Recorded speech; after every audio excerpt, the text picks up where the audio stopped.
Welcome to another episode of Fresh Looks, where I take games and I review them whether they're old or new. Since we are getting ready for the release of Star Fox Zero, I am reviewing the entire Star Fox series from beginning to end. Like I said in the last episode, Star Fox Adventures is a pretty long game, so it may be the last one to get reviewed. Just like the Star Fox 64 review, I'm going to start off with the story for the Star Fox Assault review. So, 8 years after Star Fox 64 and 1 year after Adventures, I'll get to that game later, there was a war between the Cornerian army and Andross' army, what was left of it. Now, do you guys remember Andrew Oikonie from Star Wolf? He is now the leader of Andross' army, since we clearly see him blow up in Star Fox 64. Wink wink. The Star Fox team, who now consists of Fox, Falco, Slippy, Peppy, and newcomer Crystal, I'll explain her later, come to assist the Cornerian army. They follow Andrew to Fortuna, where he transforms into not Andross and attempts to stop him, but he randomly gets blown up. Somehow he survives because he's in command.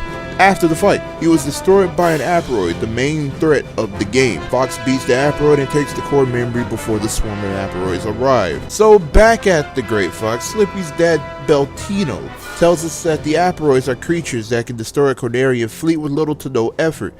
The team gets a distress signal from the planet Katina, and they suspect that there is Aperoid involvement over there. For the second time ever, Fox decides to go on foot, only to be trapped by the Aperoids. Good job, buddy. With the help of the Landmaster, he is able to destroy each Aperoid with ease. Fox destroys a giant Aperoid which resembles a UFO. Before he's able to take the core memory, Pigma Gengar, who was the cause of the distress signal, nabs the core memory and dips. Nice job. The team decides to go to the Sargasso Space Zone, who is overseen by someone named Lord O'Donnell. Fox and Slippy go inside the hideout to destroy the transfer devices. Once destroyed, Team Star Wolf, who now consists of Wolf, Leon, and newcomer Panther Carasso, decide to dogfight with Fox. Once defeated, Panther flirts with Crystal and tells them that Pigma is at Fuchina. When they arrive at Fuchina, they realize that Pigma deactivated the Climate Control Center. After defeating the Aperoid Control Reactor, the team follows Pigma into the asteroid belt. Once they caught up to Pigma, they see that he's been controlled by the Aperoids. He turns into a giant spacecraft with large tentacles. Kinda looks like the Area 6 boss from Star Fox 64. Fox destroys Pigma and takes the core memory. While they're chilling on the Great Fox, Crystal receives a distress call from Tricky from Dinosaur Planet. I'll explain that later as well. The team goes to the planet and destroys the Hatchers before the dinosaurs are wiped out, and reunite with Prince Tricky, who is now a teenager after 1 year. Just letting you guys know, Adventures was a year ago, and I'll explain later, don't worry. While they were taking care of the problem in Saria, Corneria was hit hard by Aperoids. Fox goes to the surface and destroys the radar jammers. Once he's done, Peppy sends him an Arwing to help him in the skies, but before he could go in, the Aperoids destroyed. Wolf comes out of nowhere, destroys the Aperoids, and saves the fallen Fox. While Fox is on the Wolf, General Pepper, who is controlled by the Aperoid, shows up in his infected flagship. Fox takes it down, but Peppy is the one who cushions the fall with his R-Wing. So after all of that, they are back on the Great Fox, where Beltino tells the team that the Aperoids are vulnerable to this thing called apoptosis. So he decides to create a program to force all of the Aperoids to self-destruct. Before they can go to the Aperoid homeworld, they are forced to defend the Super Smash Bros. For Wii U exclusive stage, the Orbital Gate. With the help of Star Wolf, they defend the gate and they are able to go to the Aperoid homeworld. Once the Star Fox team reaches the Aperoid homeworld, they realize that the entry to the core of the planet is blocked by a base and a large shield. Though the Star Fox team is able to infiltrate the base, destroying a large amount of Aperoids as well as the first shield, a second stronger shield quickly forms. However, the Great Fox is damaged by the Aperoids, appears and destroys the base. Peppy and Rob ram the Great Fox into the shield and open it long enough for the team to get through before it explodes. However, in the explosion, the Great Fox is lost, seemingly with Peppy and Rob aboard. No lie, this part gave me feels. Fire!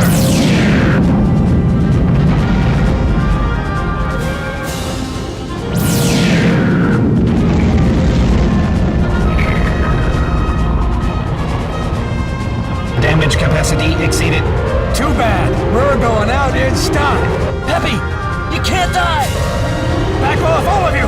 Peppy, You mustn't. Yes, this is my duty. And now you must fulfill your duty as well, Fox. Peppy!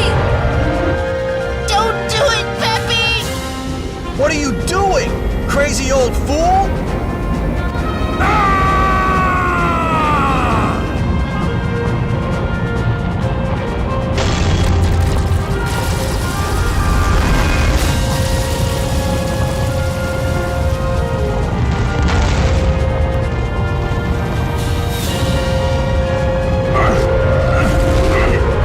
What are you fools doing? That shield will be right back! Go! Get out of here! Let's move!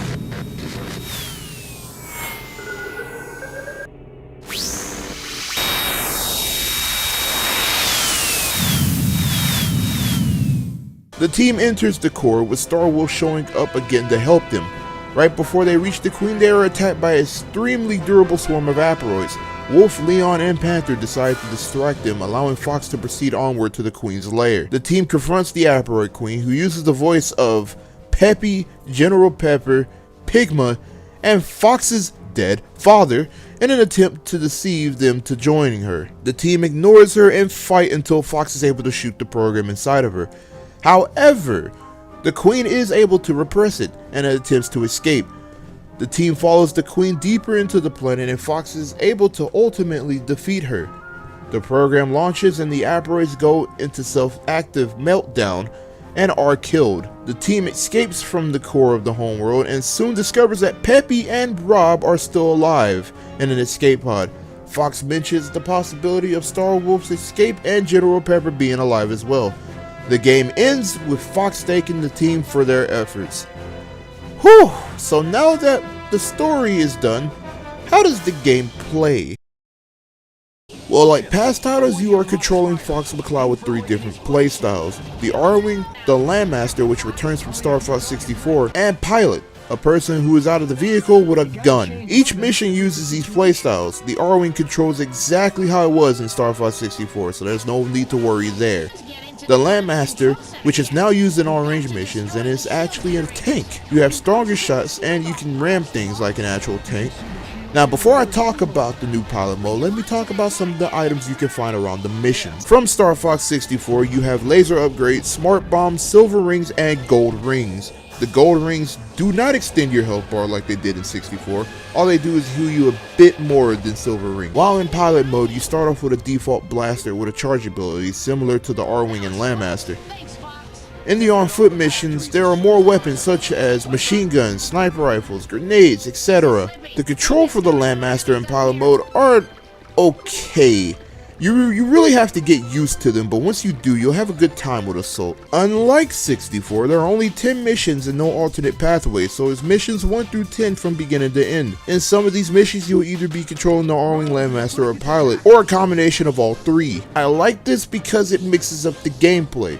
What I don't like is doing the exact same thing in most of these missions. The Arwing missions are perfectly fine, but the Landmaster and Pilot missions have you do the exact same thing. Now, it's not a bad thing, but I kind of wish they did mix it up a bit, or at least have an objective that's not destroy Aperoid Hatcher, then destroy another Aperoid Hatcher, then destroy another Aperoid Hatcher. Other than that, the gameplay is fun and replayable. Now for the multiplayer. Oh boy. Before I give my thoughts on this, let me give you guys a history lesson about Assault. Now, the game was actually supposed to be an arcade game that features the 4 pilots, Fox, Falco, Slippy, and Crystal. The game was originally called Star Fox Armada at the time. The only thing I have are these screenshots, but this looked pretty cool. Now, my thoughts on the multiplayer itself. This is the greatest multiplayer that ever hit the GameCube in my opinion. There is so much to do in this multiplayer. Like, whenever you start off, it's kind of bare, but whenever you actually play the game, it is endless amount of fun, endless amount of content to unlock, and it's just hilarious to trash talk your friends while you're blowing each other up in Arwings, Landmasters, and on foot. Exclusive to the multiplayer, you have the Wolfen, which is literally a stronger Arwing. Now, I don't want to spend too much time on this because I'll be talking about this for at least a clean hour. Now, what is this bonus mode? One of the levels that you find these special flags, you know, the ones from Smash 4 that give you an extra life for no reason. Yeah, I hate those, by the way. If you find every single one of those in every level, you unlock the arcade game that was made by Namco, the people that made Assault. I have yet to unlock this, so I can't show it off. So how does the game look? Well, the graphics are pretty nice for GameCube standards.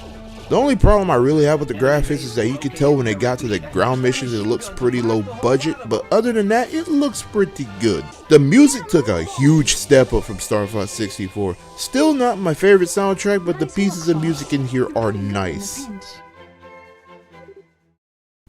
In summary, Star Fox Assault is a solid game and is my second favorite Star Fox game in the series.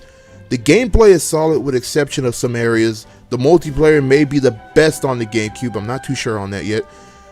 The music is really nice on the ears and the graphics are pretty good.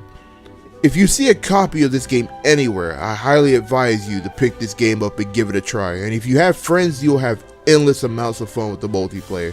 Thank you guys for watching. The next review will not be Star Fox Command, but Pokken Tournament for the Wii U. You guys have a good day and I will see you guys then. Take care, everybody.